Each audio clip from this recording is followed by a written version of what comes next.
Hi, welcome back to the Homework Machine by Dan Gutman. Today we're going to tackle Chapter 6. The last time we met our friends, it seems like the police were made aware of the homework machine, but Ronnie is claiming it wasn't him. Let's see who told. Judy, grade 5. One morning, Kelsey came to me and said she had a secret she wanted to share with me.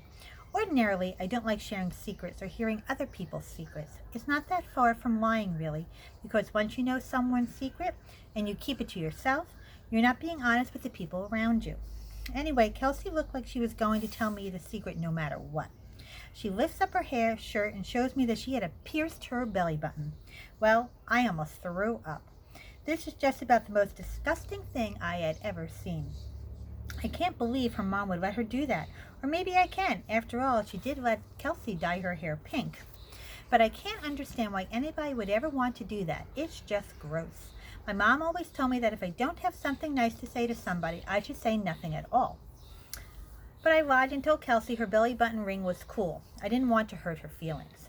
Kelsey, grade 5.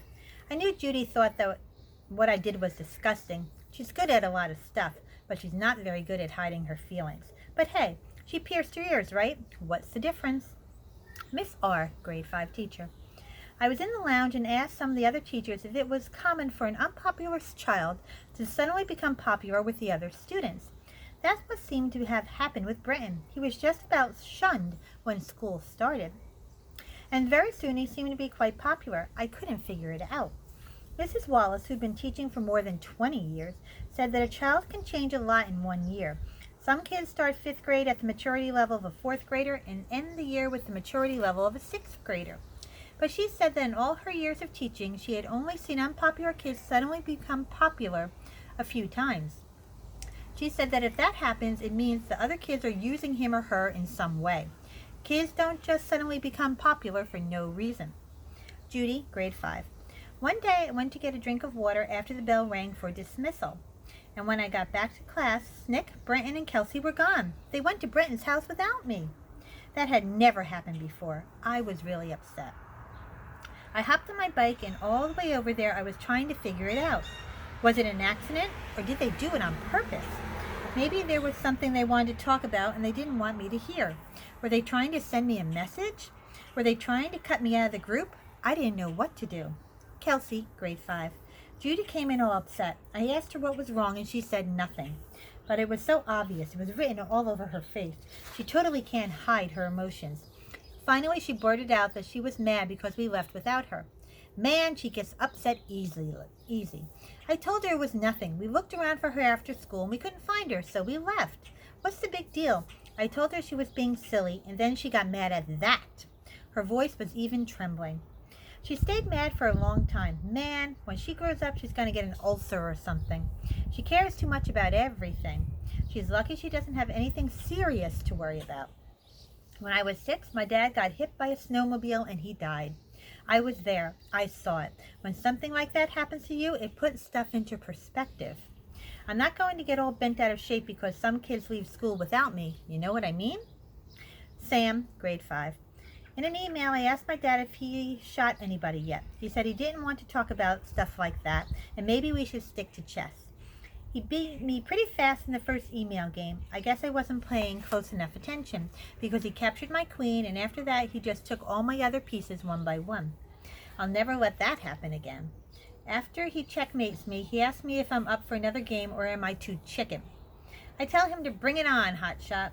He moves one of his pawns up, and so do I. I move the pieces on our chessboard at home so I can see the game better. Chess by email is pretty cool. I would usually check my mail after dinner and Dad would be there waiting for me. I liked having as much time as I needed to decide what to do next. No pressure. I learned some of the basic strategy by then, like you want to bring your pieces out from the back row as early in the game as possible.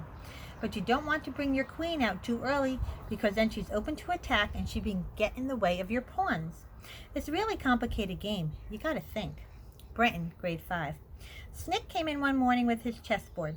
He told me he was playing a game against his dad who needed some advice. He set up the pieces and I looked things over. He had done a pretty nice job. His dad was a piece ahead, but Snick was in good position and could still win. I told him a few things he didn't know, Like a rook is worth more than a bishop or knight, which are worth about the same. And if you have 2 pawns in position to make a capture, you want your capture toward the center of the board. But he had already learned a lot of stuff on his own. He's smarter than he gives himself credit for. I'm an okay player. Not great. I never really studied the game. The most important thing to know is that chess isn't a battle, it's a war. You want to gradually build up tiny advantages and make your position better until the enemy has no choice but to quit. I advised Snick to castle so he could get his king away from the center of the board. Miss R, grade 5 teacher. I really didn't know all that much about chess myself. I had played a tiny bit as a child. All I knew was how the various pieces moved. I didn't understand strategy. But when I saw Sam and Brenton talking over a chessboard, it seemed like one of those wonderful teachable moments we live for. So I scrapped our lesson plan for the morning. I drew the chessboard on the chalkboard and explained to everyone the basic rules of play. The students started giving their ideas about which moves Sam should make next. Sam and Brenton stood at the front of the class and explained why some moves might be smarter than others. It was fascinating for the whole class. I could almost see the wheels turning in their little heads. We spent the whole morning doing that, and finally Sam decided to castle. That's when your king and rook sort of switch places.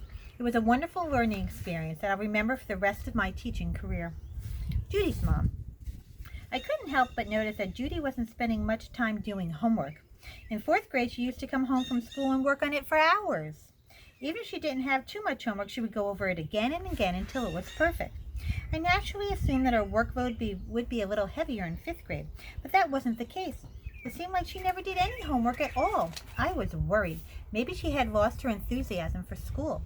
I asked Judy about it, and she said that Miss R was a really easy teacher who didn't believe in giving a lot of homework. When we had our parent-teacher conference, I suggested to Miss R that maybe she should give the students more homework. She told me that some of the students felt there was too much homework as it was, and a few of the parents had complained about the time their kids had to spend on it.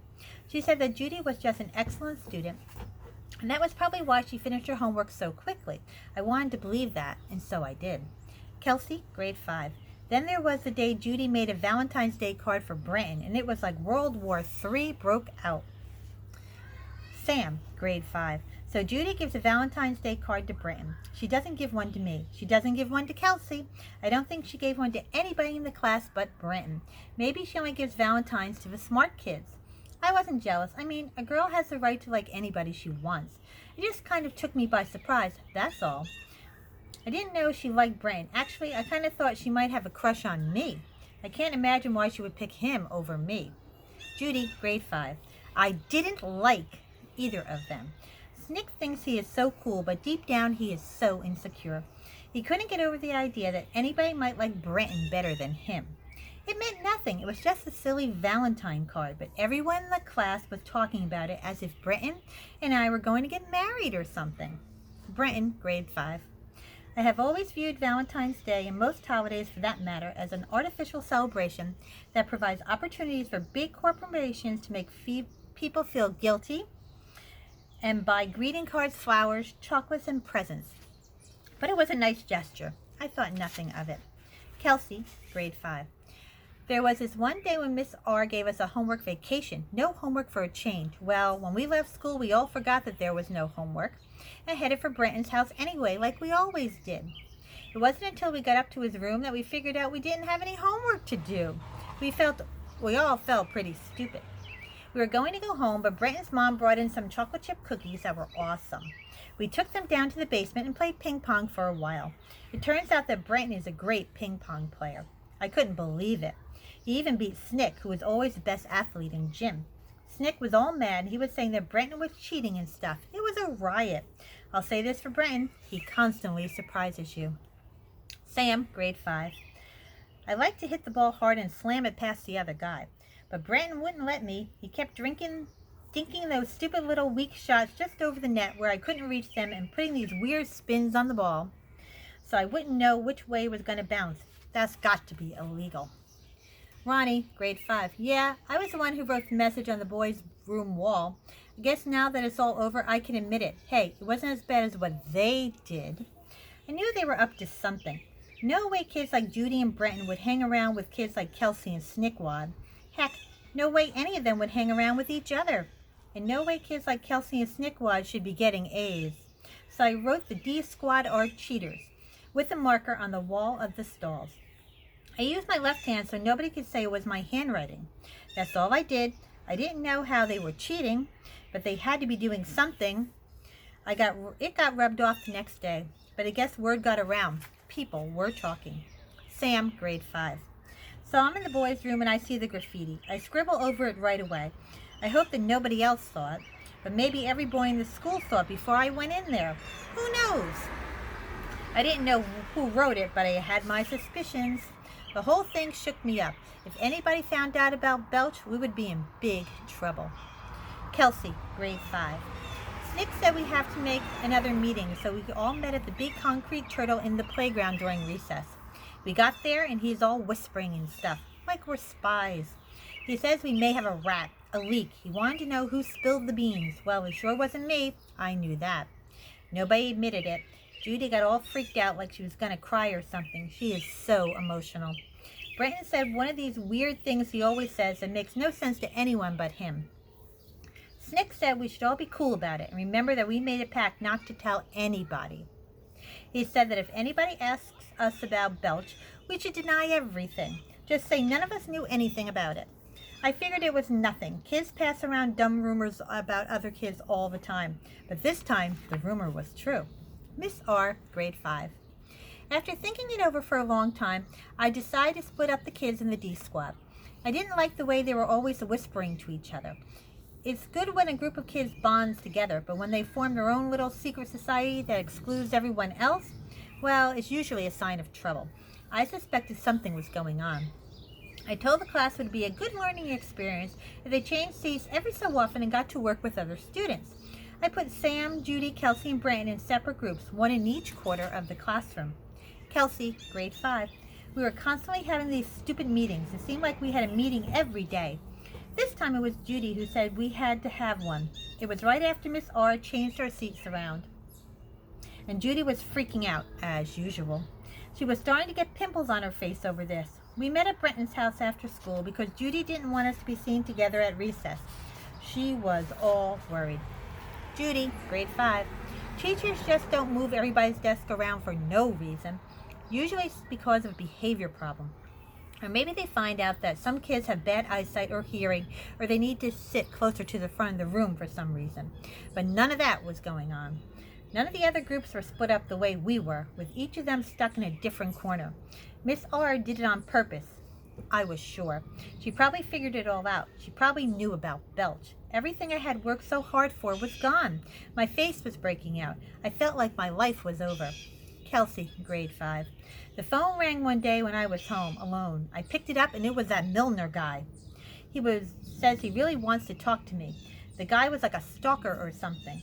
I have no idea how he got my number. I hung up on him. Well, that's the end of chapter 6. So it doesn't seem like things are going too great for our D Squad group. We don't know who told so far, but something is definitely going on in school. Meet me next time for chapter 7. Have a great day.